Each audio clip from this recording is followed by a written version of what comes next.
Hey, Dr. Anica here. Happy New Year and welcome to our new episode of What You Readin'?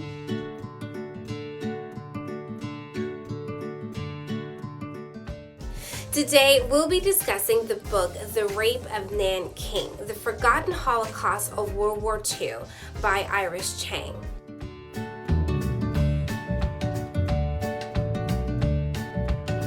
Now, I have to be honest, this book was not by any means an easy read. It tells of the brutal and barbaric killing of Chinese citizens at the hands of Japanese soldiers in World War II. So often when we hear or read of atrocities in history, there tends to be a sanitization that happens because we're so removed from it. This book was not the case. We had a front row seat to this heart-wrenching just brutality, and it really depicts just the worst of our humanity. But as hard as this book was to read, I still think it's an important one, and I encourage you to pick it up.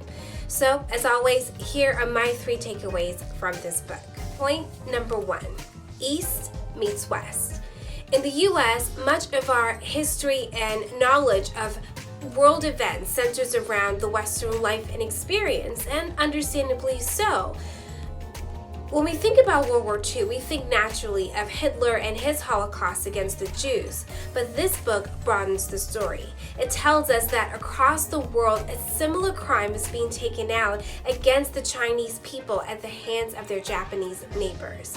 Now, I'm a little embarrassed to say that prior to reading this book, I didn't even know about the atrocities of Nanking. Much of my history and understanding of world events had centered around the Western world.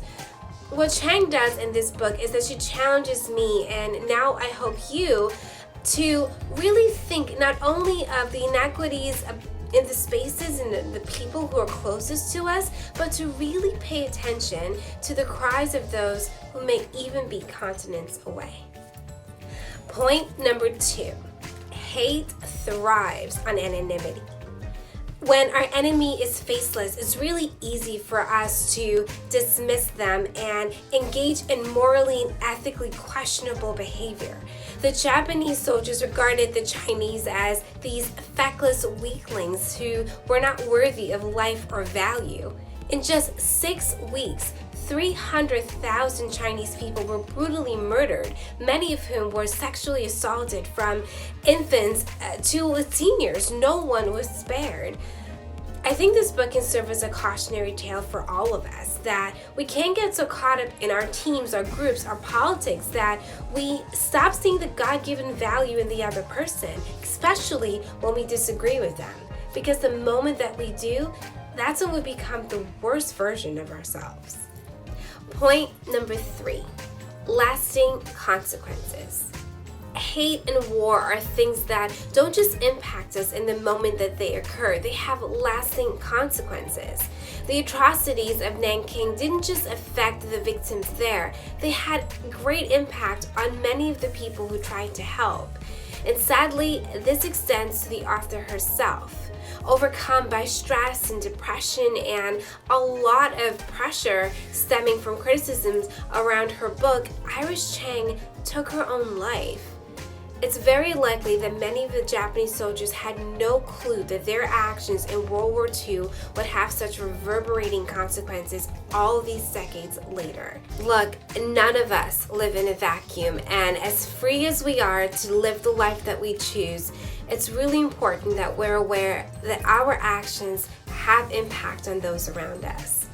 So there you have it, my 3 takeaways from this book. Look, as I've said before, this is a tough book to read, but such an important one, and I really, really implore you to do the hard thing, do the uncomfortable thing, and do the courageous thing by reading it. If you or someone you know is struggling with depression or suicidal thoughts, please get help. Feel free to reach out to the National Suicide Hotline by calling 1-800-273-8255. That's 1-800-273-8255. Until next time, see ya.